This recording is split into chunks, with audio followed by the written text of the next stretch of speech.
BPL BPL হওয়ার আগে, মাঠে গড়ানোর আগে এই দল নিয়ে অনেক রকম কথাবার্তা হয়েছে। কিন্তু সবচেয়ে তো সেরা দলকে, সবচেয়ে তো নর্মাল দলটা কে, মানে কারা, এটা নিয়ে কিন্তু অনেক প্রশ্ন, অনেক রকম। আসলে প্রত্যেকটা দলই যে একই রকম হবে এর তো কোনো মানে নাই যে প্রত্যেকটা দল একই রকম হবে।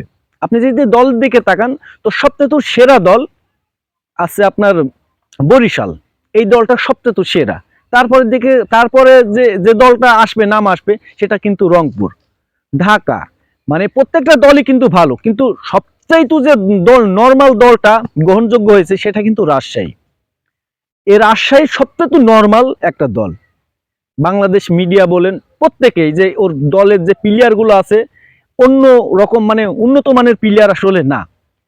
তারপরও কিন্তু এই রাজশাহী প্রথম ম্যাচটা বরিশালের সাথে খেলা খেলেছে, 200 রান করেছে।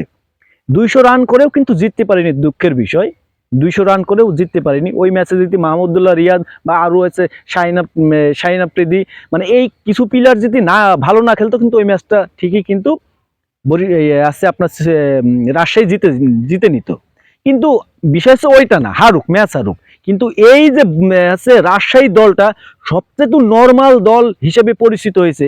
এই রাজশাহী দল প্রথম ম্যাচে 200 করেছে। এই যে দ্বিতীয় ম্যাচে ঢাকার বিপক্ষে 7 উইকেটে জিতেছে। এই দলটাকে আপনি নর্মাল বলতে পারেন না।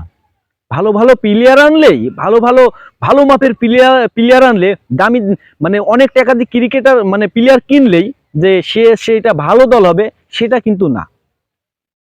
এটার প্রমাণ হচ্ছে রাজশাহী। রাজশাহীতে কিন্তু সেই কোয়ালিটি মানের আছে প্লেয়ার আছে নাই। আপনি দেখেন আছে ঢাকায় যেমন আছে, রংপুরে, বরিশালে যেমন আছে ভালো ভালো তারকা মানের ক্রিকেটার আছে, সেইটা কিন্তু আপনার রাজশাহী নাই। এই রাজশাহী কিন্তু তারপরও কিন্তু দুইটা ম্যাচে দুইটাতেই কিন্তু ভালো খেলছে।